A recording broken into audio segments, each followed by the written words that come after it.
ദൈവം തന്നിൽ ആശ്രയിക്കുന്ന തൻ്റെ മക്കൾക്ക് സംരക്ഷണവും പരിപാലനവും എപ്പോഴും നൽകുന്നു. 91 സങ്കീർത്തനം അതിൻ്റെ 4 വാക്യം, തൻ്റെ തൂവലുകൾ കൊണ്ട് അവൻ നിന്നെ മറയ്ക്കും, അവൻ്റെ ചിറകിൻ നിഴലിൽ നീ ശരണം പ്രാപിക്കും. അതെ, ദൈവം തൻ്റെ ഭക്തന്മാരെ തൂവലുകൾ കൊണ്ട് മറയ്ക്കും, തൻ്റെ ചിറകിൻ നിഴലിൽ ശരണം കൊടുക്കും.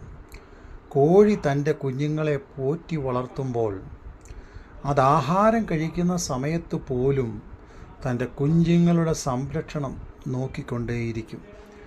ഏതെങ്കിലും ശത്രുക്കൾ ഏതെങ്കിലും സാഹചര്യത്തിൽ അവർക്ക് നേരെ കടന്നു വന്നാൽ അതിനെ പറന്നെന്ന് ആക്രമിക്കുകയും വളരെ ശബ്ദമുണ്ടാക്കി മറ്റുള്ളവരെ അത് അറിയിക്കുകയും ചെയ്യും.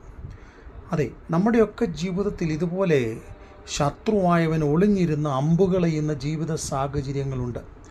എന്നാൽ ദൈവവചനം ഇങ്ങനെ പറയുന്നു, തലമുറ തലമുറയായി ദൈവം നമ്മുടെ സങ്കേതമാണ്. കോഴി തൻ്റെ കുഞ്ഞുങ്ങളെ ചിറകിൻ നിഴലിൽ വഹിക്കുന്നത് പോലെ ദൈവം നമ്മെ പരിപാലിക്കുകയും അനുഗ്രഹിക്കുകയും ചെയ്യും. ലൂക്കോസിൻ്റെ സുവിശേഷം 13 അധ്യായം 34 വാക്യം. പക്ഷി ചുറ്റിക്കാക്കുന്നത് പോലെ സൈന്യങ്ങളുടെ യഹോവ യെരൂശലേമിനെ കാത്തുകൊള്ളും, അവൻ അതിനെ കാത്ത് രക്ഷിക്കും, നശിപ്പിക്കാതെ അതിനെ പരിപാലിക്കും. യെശയ്യാവ് 31:5. അതെ, യെശയ്യാവ് 49:15. ഒരു സ്ത്രീ തൻ്റെ കുഞ്ഞിനെ മറക്കുമോ? താൻ പ്രസവിച്ച മകനോട് കരുണ കാണിക്കാതിരിക്കുമോ? അവർ മറന്നു കളഞ്ഞാലും ഞാൻ നിന്നെ മറക്കുകയില്ല.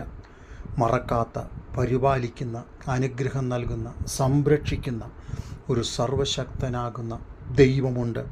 ദൈവത്തിൽ നമുക്ക് ആശ്രയിക്കാം. May God bless you all.